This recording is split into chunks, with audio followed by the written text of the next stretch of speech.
Mendengar lagu Maju Tak Gentar mengingatkan kita pada seorang musisi yang memiliki peran signifikan pada masa-masa kemerdekaan Indonesia. Perannya dalam dunia musik setara dengan peran Chairil Anwar dalam dunia sastra. Ki Hajar Dewantara pernah mengatakan bahwa musisi ini adalah salah satu penggerak kebudayaan Indonesia. Maestro kali ini mengajak Anda untuk mengenali Cornel Simanjuntak.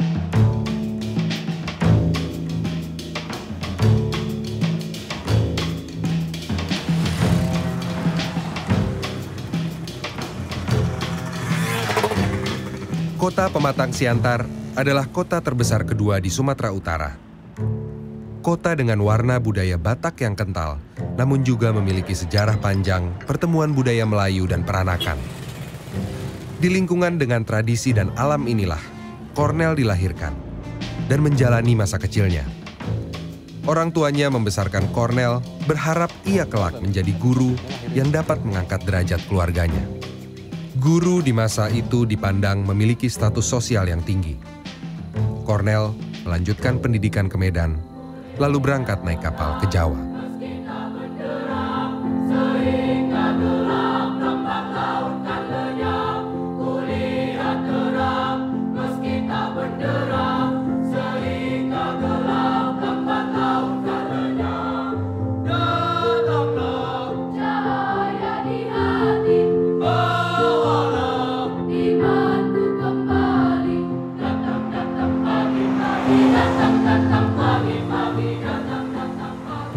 Seperti yang kita ketahui, Cornel paling dikenal lewat lagunya Maju Tak Gentar.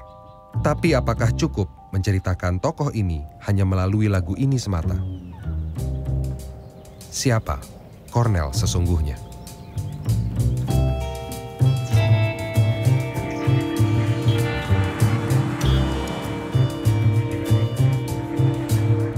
Saya kemudian menemui Suka Harjana, seorang komponis dan musikolog Indonesia. Waktu itu banyak sekali pencipta lagu yang bermunculan. Kalau Ismail Marzuki itu memang sebelumnya sudah ada ya. Nah, Cornel Simanjuntak itu punya posisi yang unik dalam jajaran pencipta lagu Indonesia pada waktunya ya. Saya kira dia hanya berkarya sekitar 3-5 tahun dari awal tahun 40-an sampai dia meninggal. Nah, dia menciptakan lagu-lagu yang sangat sederhana dalam bentuk mars yang mudah diingat seperti Maju Tak Gentar, Sorak-sorak Bergembira dan sebagainya. Dari anak-anak sampai orang tua, anak-anak yang belum sekolah pun menyanyikan itu gitu. Jadi seluruh aura tahun 40-an itu memang aura kemerdekaan.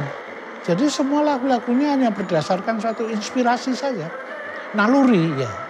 Bukan berdasarkan suatu latihan atau pendidikan intelektual.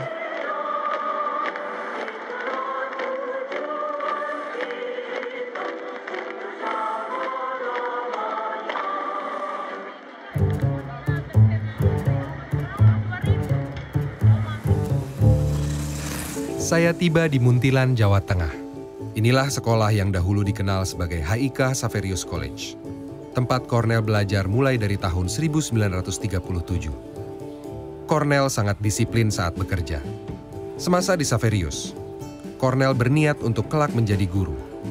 Meski demikian, buku-buku pelajarannya kerap bertuliskan not-not balok. Upayanya menggubah harmoni. Cornel mendalami bakat musiknya di bawah ajaran Pater J. Schouten. Ia bergabung dengan Orkes Simfoni Sekolah yang beranggotakan 60 orang. Dan terpilih sebagai concertmaster. Lalu ia giat berlatih di orkes yang kerap memainkan lagu-lagu klasik ini. Di sekolah ini pula, Cornel mulai mengenal lalu mencintai sastra. Ia melahap karya sastrawan terkemuka seperti Amir Hamzah, Sanusi Pane, hingga Goethe, Schiller, dan Shakespeare. Tahun 1942, jelang akhir studi Cornel Simanjuntak, Jepang memasuki Indonesia. Para pengajar dan pastor Xaverius Muntilan bersiap untuk masuk barak tawanan Jepang. Wah, Ya. ini Ini adalah Orkes Simfoni Xaverius College di Muntilan tahun 1939. siang, Suster. Gimana nih? Baik, sudah melihat.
Pada tahun 1943, Cornell ke Jakarta dan bekerja di Keimin Bunka Shidosho.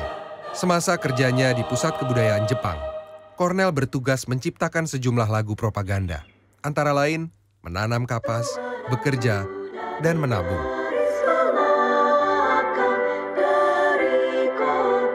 Saya hendak membawakan perasaan musik modern ke dalam hati rakyat. Lihatlah hasilnya. Telah sampai ke lapisan masyarakat kita yang paling bawah. Begitu kata Cornell kepada Asrul Sani saat ia berada di Keimin. Berbeda dengan musisi lain, Cornell sungguh bercita-cita untuk mendidik rakyat melalui Keimin. Jadi Cornell sama sekali tidak membela Jepang. Ia hanya perlu menyiarkan karyanya pada masyarakat melalui radio. Saya berangkat menuju Yogyakarta untuk menemui Hersri Setiawan, seorang sejarawan yang pernah menulis mengenai Cornell dan perjuangannya demi kemerdekaan Indonesia. Selamat pagi. Kritik Cornell terhadap cara menyanyi massa itu pada tanggal 19 Agustus 45 di Jakarta. Bung Karno sebelum pidato diawali dengan lagu. Ketika menyanyikan lagu Indonesia Raya, Cornell kaget. Loh, lagu Indonesia Raya kok begitu? Nggak kompak. Jadi dia pikir, wah ini mesti ada yang salah. Pertama karena orang Indonesia baru kenal 5 nada. Dan ini harus menjadi 7 nada. Nah, dengan lagu-lagu Cornell Mars tadi, orang sampai ke puncak-puncak gunung belajar 7 nada. Antara syair dan melodi itu tidak satu. Nah, Cornell membuat ini menjadi satu. Kata-kata Indonesia itu bertekanan pada suku kata kedua.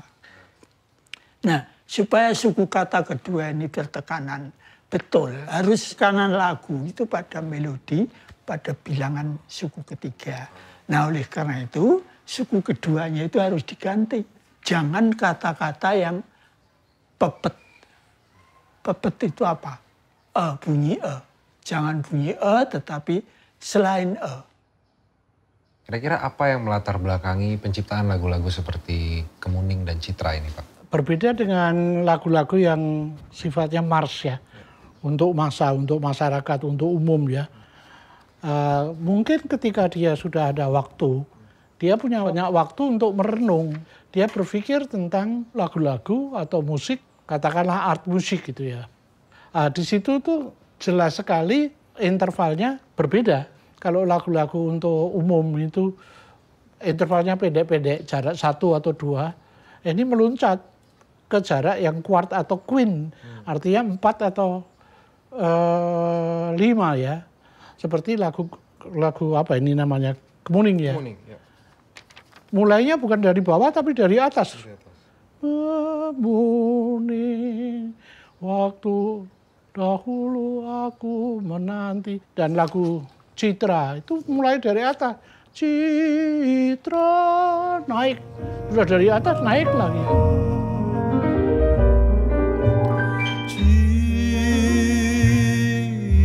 Citra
Tidak banyak yang membicarakan karya tembang puitik Cornel Simanjuntak.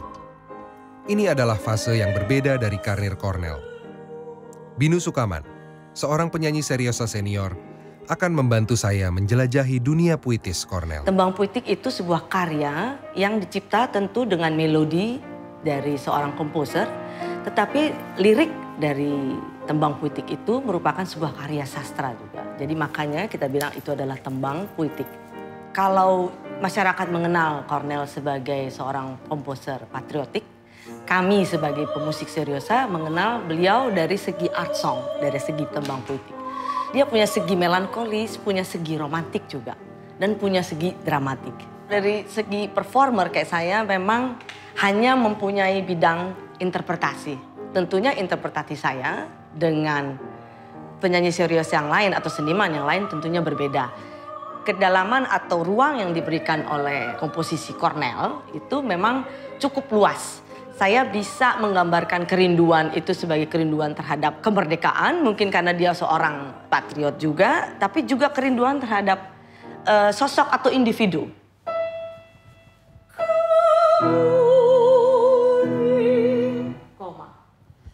Waktu dahulu aku menanti. Koma lagi. Sudahlah lama, sesudah bertahun tiada bersua, tidak datang. Itu seperti orang berbicara toh, ya. Tapi ada melodinya. Itu yang kita bilang teknik bernyanyi resitatif. Ini kalau kita bilang gaya Cornel yang agak dramatik.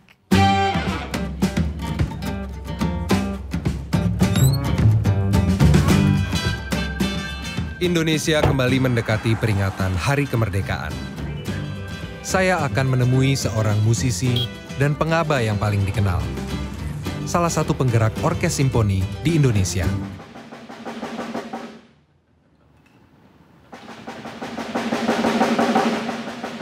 Saya diajak untuk datang melihat dia dan anggota orkesnya berlatih sore itu. Saya kira tidak mudah loh untuk membuat lagu perjuangan yang nggak remeh-temeh gitu ya. Serius tapi mudah dinyanyikan. Itu sangat tidak mudah.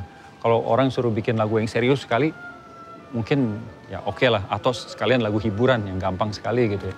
Tapi membuat sesuatu yang gampang, mudah, tapi ini serius nih. Penataan melodinya, harmoni segala macam dengan lirik yang pas gitu, itu tidak mudah.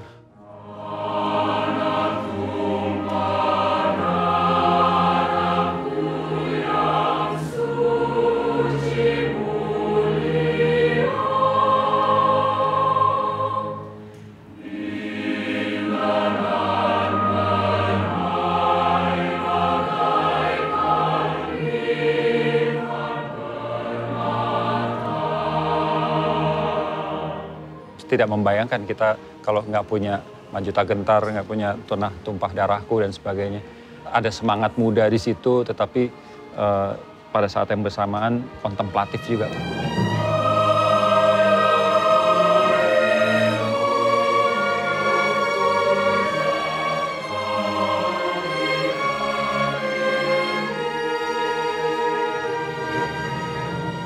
Cornel Simanjuntak sudah meletakkan dasar-dasar bagaimana sebetulnya suasana musik Indonesia itu seharusnya, tapi tidak berlanjut. Karena sesudah tahun 50-an, itu semua unsur pengaruh-pengaruh dari luar masuk semua. Ini Indonesia kan jadi semacam kue manis untuk jadi rebutan pengaruh baik barat maupun timur. Suasana yang dia dapat pada saat perjuangan, sebuah situasi yang sangat sulit, dia masih bisa melahirkan karya-karya seperti Oang, Kemuning. Kreativitas itu tidak terbatas dari suatu lingkungan. Dalam sebuah kontak senjata di Tanah Tinggi, Jakarta, Cornel tertembak tentara Gurkha. Ia kemudian dilarikan untuk dirawat di Jogja, di mana Cornel terus mencipta. Kondisi paru-paru yang semakin memburuk kemudian merenggut jiwanya.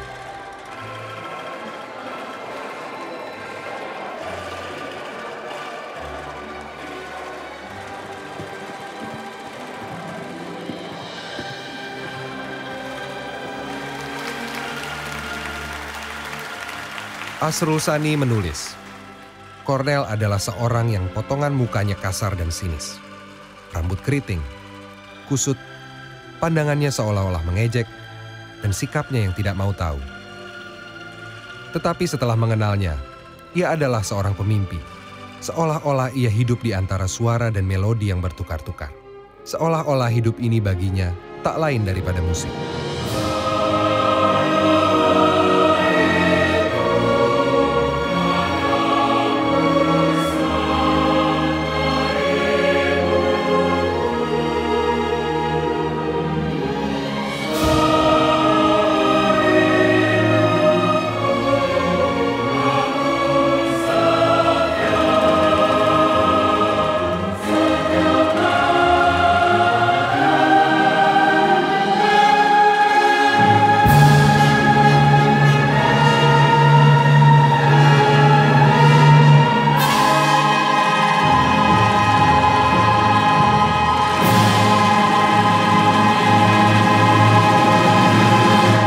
Cornel Simanjuntak turut menjadi penggerak kebudayaan Indonesia melalui musik ciptaannya.